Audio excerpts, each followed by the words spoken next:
Kishu Krishnam, Kishu Kyukit, Kishu Kokwae, Kapinishkish, Hunini Tunacha, Hugaki Gaki, Yaka Nuki, Hugakit Kanshuke Tashmiet. Hello everyone, my name is Peter White, and this is the Wealthy Warrior Podcast. Welcome to another wonderful Warrior Wednesday. And I'm coming to you from the unceded territories of the Coast Salish people, of the Squamish, the Tsleil-Waututh, and the Musqueam tribes. Sukani for allowing me to be a guest on your lands. This week, I have a little bit of a plot twist, kind of. It's kind of to do a little bit with the culture, the cancel culture, and how the cancel culture has almost, I feel like it's gotten out of hand. I understand because I've been a part of that culture to an extent, but I do come at things with a different mindset in the world, and thinking outside of the box, taking a moment to reflect, to understand, to know that we are all people. You listening to this podcast, you're a human being, you're a person. You make mistakes. That's how we learn. That's how we grow. That's how we move forward as people. And I feel like that's kind of been lost. And I get it. Like I said, I've been there before. I've lashed out of anger. I've lashed out of being triggered. I've done things without thinking fully through, just reacting out of my emotions. But sometimes it's not good to react out of your emotion in the moment, because we've all done it. I'm guilty of it, but saying or doing something and regretting it later on in life. Sometimes we can't regret the things we say. We can't regret the things we do. We can't turn back time. We can't go back and change that. And there's this saying that I heard once before, Creator, whoever you believe in, God, Allah, Jah, the universe, we were created the way we were for a reason. We have 2 ears and 2 eyes and 1 mouth, so we can listen and look twice as much as we speak. And I think it's it's a little bit of a ironic how I'm talking on a podcast and sharing this. But I've had a lot of time to think about this podcast, and there's been situations where things have come up, and I'm like, wait a minute, like, how about we take a second to stop and look at that root cause? I talked about that last week, about that root cause and trying to find the root of it, getting curious, asking questions. And when we look at each other with compassion, when we look at each other with humility and understanding that we're pitiful people, we are the most pitifulest race, the pitifulest beings on this earth.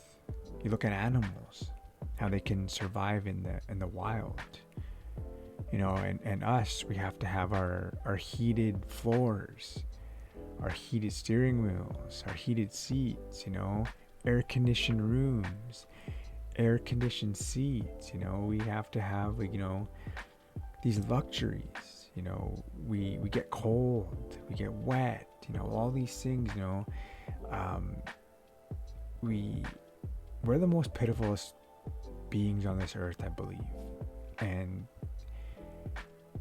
that's not a bad thing as well. But knowing that we're human and we were going to make mistakes, and people mess up. And there's things that certain people shouldn't get away with. Like, I understand that. I respectfully understand that. But instead of being that, the whole pitch and fork and let's burn the witch mentality, that old mentality with the mob and how they would just burn a witch at the stake. That's not good. That's not healthy. No one wins in that situation. Instead of taking a step back and saying, hey, what made this person do this? What made this person act in this way? What made this person, think this way? Because we're all born with a clean slate. We're only born with the fear of a loud sound and the fear of falling. That's the only thing we're born with. Everything else is things that we have learned on our journey in life. And I'm not to say that certain things that people do, yes, it's not right, and they should, take responsibility for their actions, but also coming at that with a compassion and understanding what happened to them. And I'm going to go a little deep into this, so this might be a little bit of a trigger for some people here. And triggers are an okay thing. Triggers are actually a good thing, because when we have a trigger, it's a sense that there's something we need to work on. I have triggers all the time. Things trigger me as well. And I get curious and mindful. I'm like, why does this bother me? What is it about it that bugs me? What about this, upsets me or makes me angry or whatever, right? And I get curious with myself and I ask these questions. And I won't go into much details, but there was someone in the Indigenous community who's kind of well known. This happened a little bit about a month ago. They were being called out on social media for being almost like a womanizer, like going after younger women, like pedophile traits. And there was they were charged, but on the reports it doesn't tell you what they were actually charged for, and people were saying it was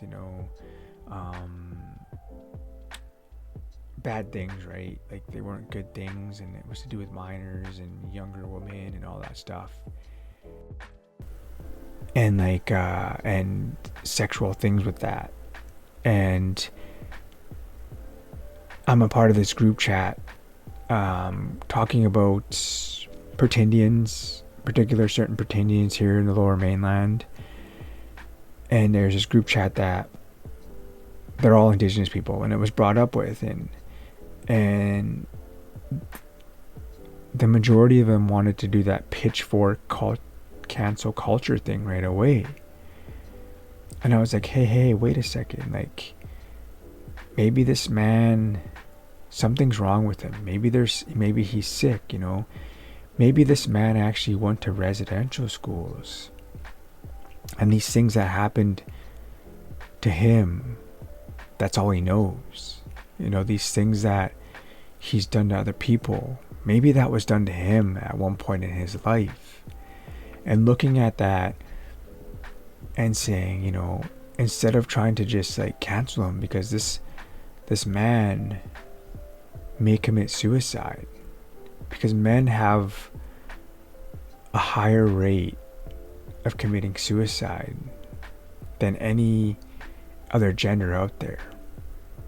And it's true, because I'm a male, and I know, because I've been and I felt that sense of wanting to take my own life. And I've known people in my life who've done that, who've taken their own lives, and it's sad, and it's not okay. And sometimes people just need a little bit of compassion. and they just need a little bit of understanding. And that's the only way we're going to move forward in this world. That's the only way we can grow in this world, is by coming at things with compassion and understanding for one another. And not even understanding, trying to understand, trying to fix the problem. You know, like this man is a pedophile. Well, why? What happened to him? What made this person this way, right? And like I said, what they do is not right. Then they should, pay for their actions they have done. But at the end of the day, who are we as people to say what that person should pay? What punishment should they suffer from? What should that person, who are we as people to say that, right? We have no right to say what someone has to do for that action. That, I'm trying to get it over that we don't have the right as people to say their reaction for that action, because Creator, at the end of the day, is going to judge us all. And Creator has that compassion for everyone and understanding that. And I'm a true believer of that. And I'm a true believer that people can change, I'm living proof on people can change. and I was never that person. I'm not saying I'm that type of person. I was never a woman abuser. I was never like that type of person. And but I was an alcoholic, and I would lie about things, and there's times I'd lie to get my alcohol, and I would do things like that. And as a little kid, like as a teenager, I was a troublemaker. I made some trouble in my life, but I'm not that. I am that person, but I'm not that person. I've grown and I've experienced, and that person who I used to be is still a part of me. But that person that experienced that stuff made this person that you're sitting and listening to today. And that's that thing with the cancel culture that is kind of scary, because it's like a mob mentality. It's like a cult almost. Like, this person did this, so we should burn them at the stake, and they need to suffer, and blah blah blah. Who knows that maybe they're already suffering inside themselves? I guarantee you 10 out of 10 times that person is already suffering within their own mind. They're in there suffering, and we need to help them. We need to figure out a solution to solve that problem. We need to figure out how this person can get help, what they need to do to overcome so they never do that again. And I believe that's the only thing we can do to move forward as in life. And like I said, I'm not perfect. I'm definitely far from perfect. And I know there's times I've jumped the gun on things and just wanted to be a part of that culture and that cancel thing. But we also have to come at compassion and try to understand my people the way they are. And even when I call, I try to call it Britannians, there's been times with certain people, like I'm nice to, and I come to, like, hey, like, are you this? Are you that? Like, are you actually that? And I try to say, hey, like, it's not right to make false claims, because there are Indigenous people out here who actually don't know who their families are, who are part of that 60s group, who are part of that trauma and all those things. And it's true stories. I have a best friend who's a 60s scoop, and she's currently trying to figure out who her family was, because the government made it illegal for her to search out her family. And just recently they've allowed it to happen, for her to be able to reach out to her family and look for them. And I see that pain and that compassion where she's going through. Like myself, I don't know who my grandpa is on my dad's side, and I don't know my grandma at all. there's a lot of missing things in my world where, when I see these people pretend to be something they're not, they don't experience that trauma, they don't experience that intergenerational broken home that Indigenous people see and witness. Things that are normal to us aren't normal to many people. Things that are normal to us that shouldn't be normal are growing up with our grandparents, being adopted out as a young kid, not having food in the fridge, not having, the luxuries of certain things, not knowing nothing about money, not, just things that are normal to certain people are different for the Indigenous people. As many of you know, I grew up in a foster home, but I don't look at them as a foster home. I was adopted to a non-Indigenous family, which I love and I'm still close to this day, but that shouldn't be a normal thing for a child to grow up in. A child should be born to a family, and that family they're born to should be together. You shouldn't be taken apart from your brothers and sisters and your mother and your father and watch them suffer with addictions for their whole life.